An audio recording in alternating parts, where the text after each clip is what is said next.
pagi, saya Ibu Linda dari ELP Balikpapan. Saya akan menjelaskan tentang 10 kesalahan sales manager. Di antaranya adalah membiarkan kebiasaan buruk sering terjadi. Membiarkan kebiasaan sering berkumpul atau bergerombol di area sudut-sudut yang sering tidak terjangkau. Nah, dari itu yang harus kita lakukan adalah kita melakukan pengecekan langsung ke lapangan sehingga tidak berkelanjutan yang menimbulkan hal-hal yang tidak baik, agar mereka semua fokus pada pekerjaan masing-masing. Maka dari itu, saya sebagai sales manager IE sering melakukan pengecekan di lapangan langsung. Mengapa kok salesnya sampai setiap 2 jam kok belum ada transaksi? Setiap 2 jam sekali saya cek apa yang terjadi di elektronik Balikpapan. Sampai saat ini belum ada terjadi transaksi, sehingga saya cek langsung. Saya melakukan kontrol pekerjaan ke semua tim personal IE. Pekerjaan yang dilakukan di luar apa aja sih? Apakah sudah melakukan best semua ke customer? Apakah customer yang datang sudah terbadi dengan benar atau tidak? Nah, selain itu, saya mengecekkan lagi, apakah sudah melakukan best ke customer dengan benar?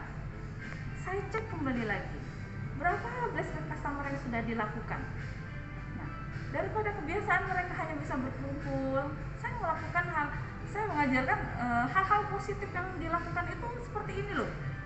Kontak lagi customer, tanyakan lagi kabar mereka, apakah di rumah yang kemarin sudah melakukan transaksi elektronik, apakah tidak terjadi apa-apa di rumahnya, seperti apa tidak terjadinya, mungkin kurang nyaring speakernya atau apa. Jadi kita menanyakan kembali sehingga ada feedback dari customer ke kita. Nah, sehingga kita di mata customer itu seperti saudara. Jadi segala sesuatunya bila ada kejanggalan atau dia membutuhkan sesuatu barang, dia pasti menghubungi kita. Nah, itu yang saya ajarkan ke people saya. Nah, selain daripada itu, ya sering terjadi hal-hal itu mereka ini kebiasaan buruknya selain berkumpul, ya bercerita yang gak jelas. Saya ajarkan supaya bisa melakukan hal-hal yang positif, yaitu membersihkan area departemen. Kadang kalau kita tidak teliti, masih banyak departemen yang tidak dilakukan kebersihannya dengan benar. Nah, jadi saya detailkan satu-satu, saya panggil personelnya. Mengapa ini belum dibersihkan? Nah, saya seperti itu sarankan agar apa? Kalau barang ini dibersihkan, customer tuh melihat itu, suasananya beda gitu. Barangnya terlihat cantik, bersih, rapi. Jadi jangan melakukan hal-hal yang tidak bermanfaat. Lakukanlah hal-hal positif. Ya, sebagai seorang sales kita harus berjualan. Ya, selain berjualan, lihat juga di departemennya. Apakah semua sudah bersih, sudah rapi, sudah siapkah kita melayani customer atau tidak? Itu aja yang dari saya tentang masalah membiarkan kebiasaan buruk terjadi. Terima kasih. Untuk yang kedua, lebih menghakimi daripada melatih. Maksudnya apa? Yaitu selama ini yang saya dapatkan bahwa tim sales jarang sekali menawarkan namanya L-Pro ke customer, sehingga penjualan L-Pro drastis turun. Yang harusnya di setiap bulan itu ada penjualan, malah sama sekali jong atau nol. Nah, kita sebagai sales manager tidak boleh langsung menghakimi, melainkan kita harus melatih ke tim. Apa sih problemnya sebenarnya yang terjadi? Nah, maka dari itu saya panggil personelnya satu persatu.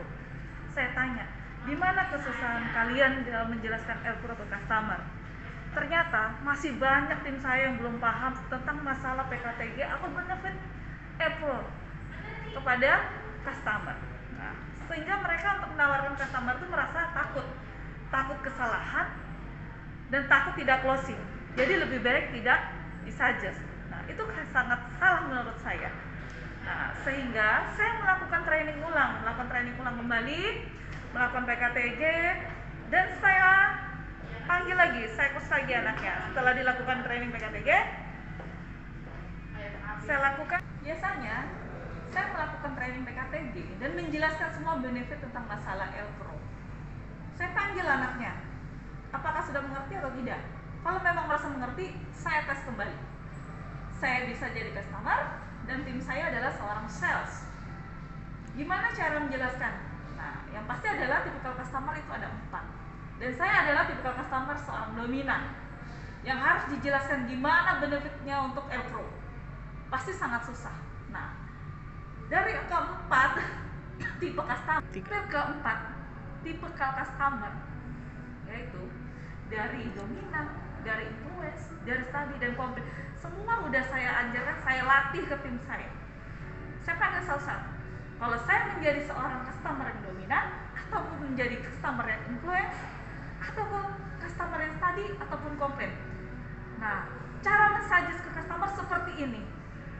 Dan mereka mempraktekkan apa yang saya informasikan, sehingga tidak terjadi kesalahan ke customer.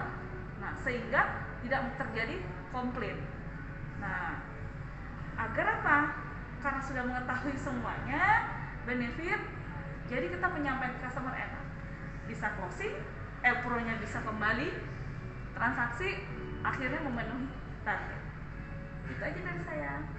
Adalah tidak memperhatikan prosesnya. Nah, seperti apa sih biasanya yang saya dapatin di setiap departemen, banyak sekali tim yang tidak benar melakukan proses pengamatan. Seperti hal kecil yaitu adalah PI atau POP. Nah, ataupun saya dapat lagi proses displaynya.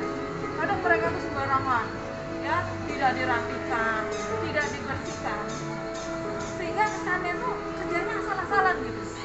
Nah, dari itu saya sering terjun langsung ke lapangan dan memastikan lagi prosesnya secara departemen. Seperti apa sih yang benar? Saya cek lagi bahwa setiap barang diharuskan ada namanya POP. Agar apa? Memastikan lagi saat customer datang, walaupun kita tidak ada, itu sudah POP itu sangat penting di setiap produk-produk masing-masing. Seperti halnya adalah dia yang mempromosikan customer. Jadi customer tidak perlu bertanya dalam keadaan ramai customer.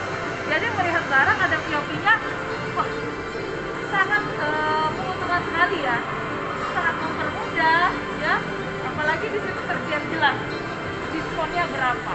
Nah, itu yang saya ajarkan ke tim saya. Nah, selain itu, dalam penempelan wobbler itu harus yang benar. Contoh nih, dari wobbler yang komen sebelah kanan, harusnya yang kanan semua, jangan ada kanan sama kiri. Dilihatnya kan jelek gitu. Ini kerjanya profesional atau tidak? Nah, dari situ akan saya praktekkan langsung. Nah, setiap barang itu apa sih yang harus dilakukan? Seperti penempatan POP yang benar, wobblernya akan saya tunjukkan. Yuk, mari kita. Nah, seperti ini. Ini adalah hal-hal sangat mudah yang harus dilakukan seorang sales. Tinggal sebenarnya kita taruh di sini. Sangat mudah untuk mempromosikan ke customer. Oh, udah jelas. Dijelaskan di sini adalah untuk TV-nya, tipenya seperti ini. Untuk inti juga sudah jelas, dari harganya sekian, promo dari harga sekian. Bisa cicilan, sangat dimudahkan sekali. Seperti ini juga harus kita kasih ya. Jadi sangat mudah lagi elektronik. Selain itu adalah kita melihat penempelan adalah wobblernya. Apakah sudah benar dilakukan wobblernya? Atau sebelah kanan kiri atau kanan saja? Mari ya ikut saya. Nah, untuk prosesnya sendiri, wobbler dalam penempelannya seperti ini posisinya, dia harus sebelah kanan. Jadi sebelah kanan. Jadi jelas ya. Nah, jadi seperti itu sehingga apa? Kelihatannya rapi. Tidak mencela-mencela, biasa kan ada kanan, ada kiri. Nah, ini posisinya adalah kanan semua. Jelas ya? Nah, selain itu kita lihat lagi PI-nya. Apakah semua produk sudah dikasih PI? Mari.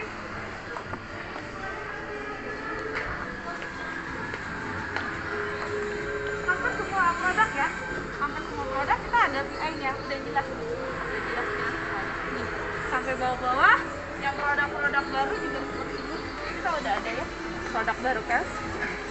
Jadi hampir semuanya ada PI-nya. Jadi sangat mempermudah lagi customer. Nggak tahu nih, kadang seorang customer bertanya-tanya, ini harganya berapa sih? Tapi ini udah jelas ada harganya semua. Sehingga closingnya juga gampang. Ya, itu aja dari saya. Semoga mempermudah segalanya.